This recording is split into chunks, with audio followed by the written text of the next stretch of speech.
Welcome to the 33rd Wings Over the Platte art exhibition here at Stuhr Museum. We're in the upper level of the Leo Stuhr building. And once again, I'm joined by Brad Mellema. He's the Executive Director of Grand Island Tourism. And we were just here, it seems like a year ago, when COVID was just getting started and we were masked up and we took people through this exhibition. We're going to do it again. We are. It's hard to believe that it has been 1 year. It's hard to believe it's 33 years for the Wings Over the Platte. You go back in that period in time and cranes were sort of, quote, being discovered by the general public. That's right. Wildlife and birders knew about it, but Stuhr Museum and Grand Island began to celebrate cranes in a real significant way in about that time frame. And congratulations to you for having a great show for 33 years. It's just terrific. Thank you, Brad. And it is a deep show. We're going to take a few of the pieces for this particular presentation, and we're going to talk a little bit more about them in depth. But we're going to let Brad talk a little bit first about what all this crane migration has meant to this part of the state, why it's important. We'll talk a little bit about tourism, and why it's important to come out and partake in these things. Well, Chris, I was talking to Dr. Paul Johnsgaard a few years ago. He's a noted ornithologist from Nebraska, professor at University of Nebraska, a bird guy.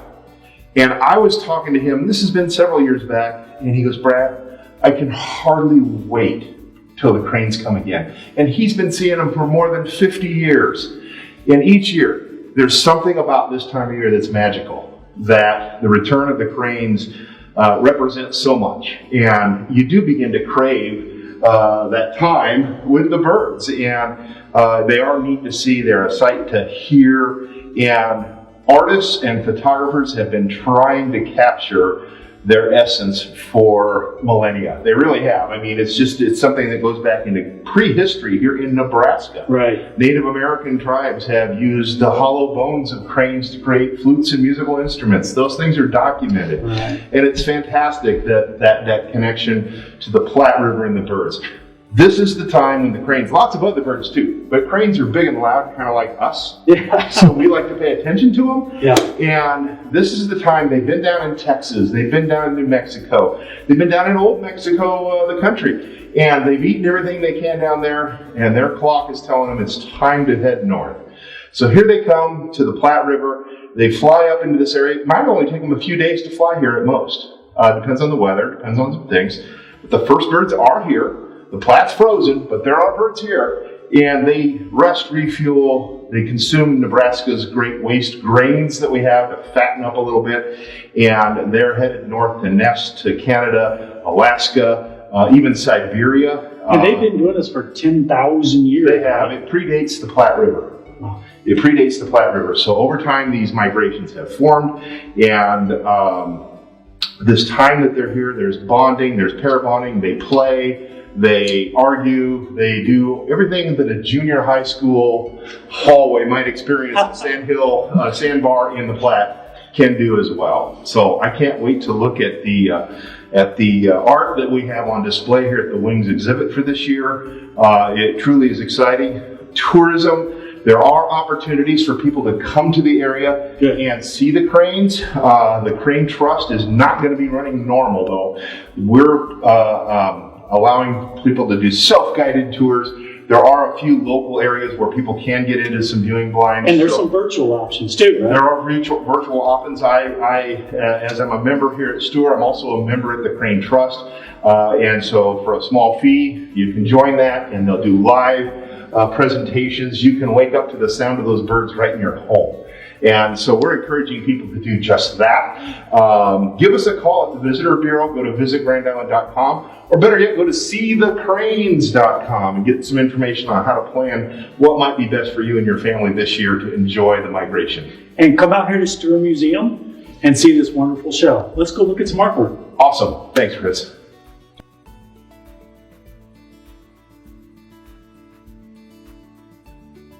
So we are here in front of a wonderful piece by artist Julie Crocker. It's done in acrylic, And it's a beautiful scene of the Platte River with some cranes out. I suppose they're in the sun and they're doing their thing. They're feeding. It's tough to tell what time of day it is, but one of the things that I love about this piece, Brad, and I love it about Julie's work, she's one of those artists that you can come up to a piece and the tonality of her work instantaneously tells you who the artist is. And she's got wonderful detail with acrylic, and as a painter myself, I know how difficult it is to work in this medium. It is tough, and she makes it look very easy. Well, some of the detail that you see, this golden or this amber color on the wings of the birds, there's a naturalness to that. Also, where they're at in the red deserts down in Texas or Mexico, when they preen, that dust will literally get into their feathers, and you'll see certain birds, depending on where they overwinter, and you'll begin to see some of that type of tonality there. That's fascinating. The Platte River, too, I mean, we're looking at a painting here, but this transports me there. I can almost hear and smell the river landscape that we're seeing here. Not to be overlooked, looks like maybe a merganser back there, maybe some pintails that she's very nicely put in there, and the layered look of the Platte River. Very much so, and the textures that she brings to us, it almost gives it that feeling of dimensionality that sometimes you don't get in two-dimensional work. Yeah, it does. This is an extraordinary piece, and my hat's off to the talents of Julie and being able to create or recreate this scene that we've so often seen out on the Platte. She's been a featured artist at Wings Over the Platte before, and we look forward to when she returns as a featured artist.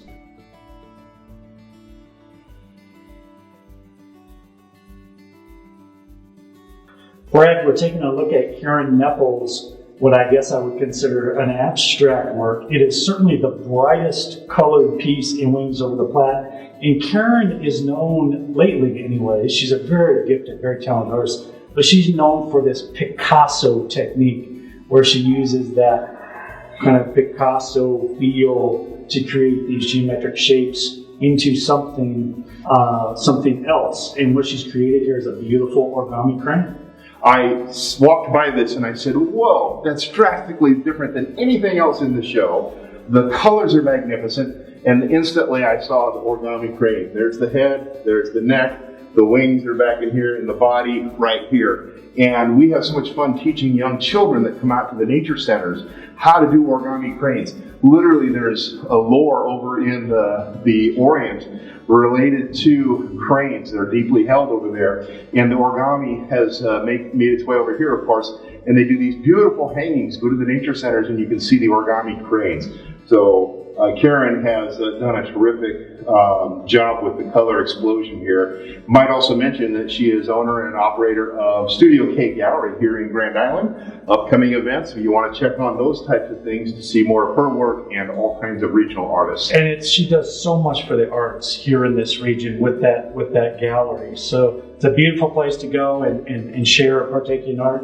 One of the things with this piece is that really stands out to me and just draws me to it, as Karen's work always does, is just her use of, definitive color, shape, and turning it into something that is just seamless and beautiful. You go to her gallery and you see some of her Picasso faces, for example. The lines are so sharp, and you'd think that it would feel harsh, but it really doesn't. And that's because you see the tones that she's used with the paint to move from soft to more bold, and she just got a great technique into it. Well, this is why you need an artist to look at things like the migration. She's looking at it through a pair of glasses that I would have never imagined. And so thank you to her for helping me to look at this thing. I recognized what it was because of the experience I had with origami cranes. But I'm telling you, this is radically different than anything here. And as an artist, you love to see things that are very, very much different. We really do. It's a beautiful piece. Let's move on.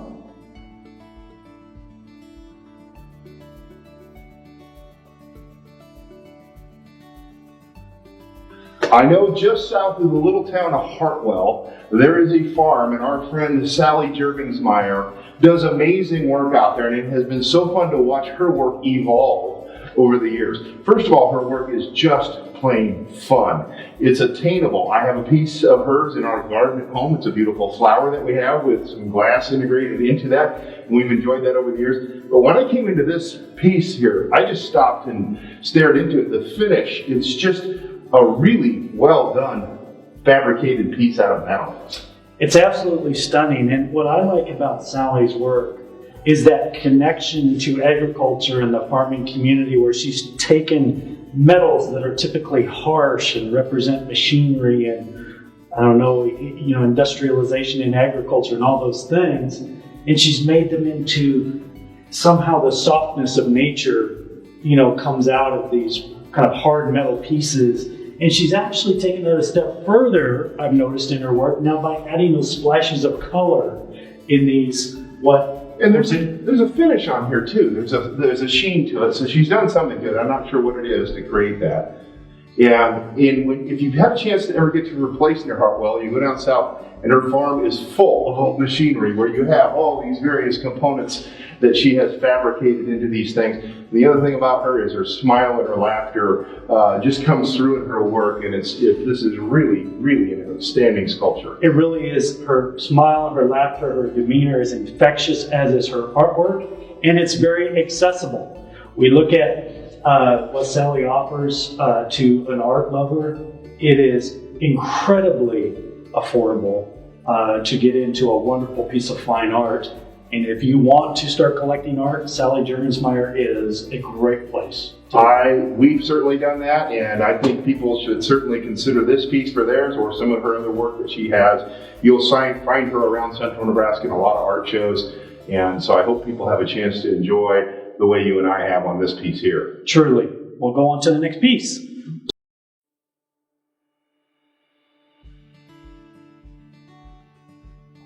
So I am blown away at Danielle Easdale's work that is here at Wings Over the Platte this year. So most people who encounter this work, she's an Omaha-based artist, by the way, they're going to encounter this work and they may think that it's a photograph or a painting if they just walk by. But if you look close, this is actually sculpted, cut out of paper, layered paper, and she uses an X-Acto knife to get these layers. What do you think, Brett? It's terrific. It really is. Okay, we've got a barn owl and perhaps a golden eagle here. And when you get up close to this and you begin to examine it, my apologies, you really probably can't do it through Mike's camera here, but it is outstanding. The depth of the eyes. This is just a terrific piece of art. And I think, technically speaking, we look at artistry and the technical difficulty of creating something that is beautiful. It changes in degrees. This has to be at the high end of being really difficult, I have to imagine. Yeah, I tell my students at Hastings College that when they have to mount images at the end of the semester, which they're doing right now, if you were the kid in kindergarten that couldn't cut and glue very well, you're probably still that person. Right. I have a feeling that Danielle could cut and glue very well at a very young age. Wow. I agree with you. And these two pieces are a must-see this year. So get to Wings Over the Platte and check these things out.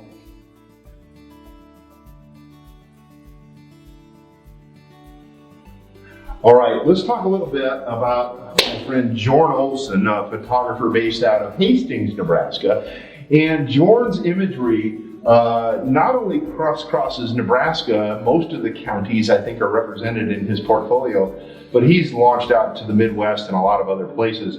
And something about a Jorn Olson photo, they have depth to them because of some of the techniques that he uses in his photography. But look at the light. Photography is all about the light. You're chasing the light with that camera and attempting to find those glimpses, and he certainly has done that. The juxtaposition of the storm clouds with the sun peeking through there over a very nice scene, perhaps somewhere on a small pond or near the Platte River. Right. You've talked to me about that layering before, and I want you as a photographer yourself, Brett, to kind of share a little bit more using this piece, because what I see in this piece, what I'm drawn to that makes it different to me than other pieces, is how crisp those trees are that are way out there. So how does he do that? Well, the details, First of all, he has very nice camera equipment and good technique. So he's doing this on a tripod. He's flipping up the mirror so that there's absolutely no movement to it. But he will literally take 2 or 3 photos of a scene at different exposures, and you, in the computer, sandwich those together. And you take the very best detail of the darks, the very best detail of the lights, and the computer can help guide a photographer to really creating a high dynamic range image.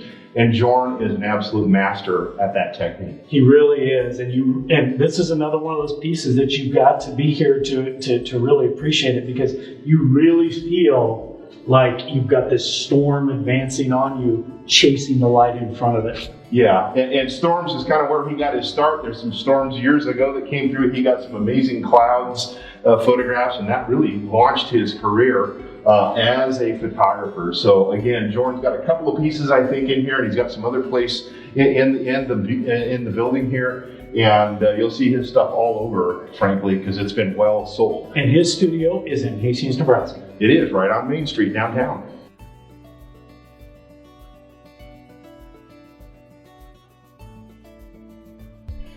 Grand Island-based photographer Doug Steinke is the featured artist at Wings this year. And one of the things you want to do as a photographer and artist is know your subject. He is deeply immersed in the waterfowl hunting culture and spends a lot of time on the river and out in the field. And he is a talented photographer at capturing the moment. And what caught our eye about this particular image, this has got nostalgia wrapped up in it too. I mean, who hasn't, anyone that's done some hunting like that, you've got the eager dog there, you've got an insanely good composition here with this image. This one's printed on metal, it just stands out beautifully.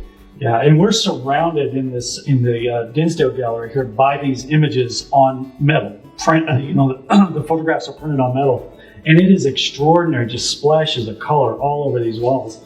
And when you talk about nostalgia, in this particular piece, it encompasses so much for me. Growing up out here, walking down a gravel road, you get the graymage, you got the sunset or sunrise, either or, you got the dog so eager to go. Let's face it, when you go hunting, the memories are made, but there's a lot of work, there's a lot of waiting, the action is just very fleeting, frankly. And so what he's done with a lot of these images is they take you through the beauty of the scenes that you're seeing, through the waterfowl, the bird shots that he has, and then of course, what it is, the culture of waterfowl hunting. In a very human way, just showcasing the humanity of what happens here annually at different times of the year, as hunting is such a big part of our culture.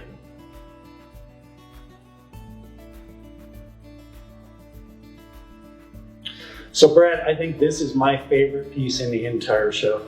This is a photograph of a pheasant, but you have to do a double, triple take because I truly believe this looks like a painting. Yeah, the colors are magnificent. This is that metal print process. Really causes it, I'll use the word, it pops out colorfully, not unlike some of the art we saw upstairs earlier. It really is magnificent. A detailed shot of these birds. It's a macro photograph. That iridescent quality of that bird is amazingly depicted with this. And you were talking a little bit about how pheasants got here, which is also an interesting story because they're not native to the United States. They are not. They're prolific, though. They are. The pheasant was introduced in Oregon back in that 100-plus year ago category as a game bird, and they've done very well here, obviously. They now naturally propagate themselves. But yeah, the pheasant is not a native species to North America. Beautiful birds make beautiful art. They do.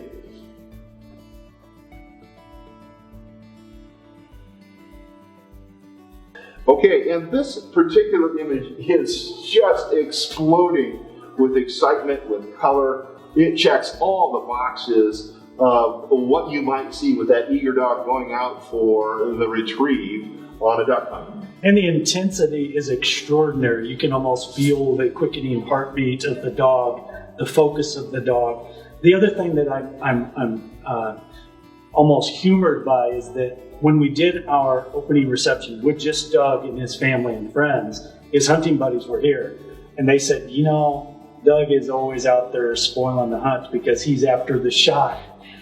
more so than he is after the shot. Yeah, as a photographer myself, you're always looking for that angle, that something different to tell the story of what's going on, and he's done that so beautifully here. Hopefully it didn't ruin some hunting opportunities for some folks in his party when they were there. But this is well done, it's well displayed. Look at the frame, maybe the old barn with us here. And I don't know if we mentioned it, but most of this work is available for purchase. A few are not for sale at the artist's request. But if you drop some money onto this, Stuhr Museum benefits as well as the artist. So I encourage you to grab it. A couple of these that we've talked about have already been sold. And you can actually purchase these online at stuhrmuseum.org this year, which is huge. And I'd like to send a special thank you to you, Brad, for coming out and doing this with me every year now since I've been here. Anyways, we're going to make this a tradition, I hope. Yeah, it's been my pleasure to get out here to Stuhr Museum, a living history museum, but now you're displaying and celebrating the arts in a wonderful way. It's so awesome. Thank you. And I want to thank the Nebraska Arts Council and the Nebraska Cultural Endowment, as well as Humanities Nebraska, for making all this happen. Their wonderful support of a place like Stuhr Museum allows us to enjoy this extraordinary art. Thank you so much.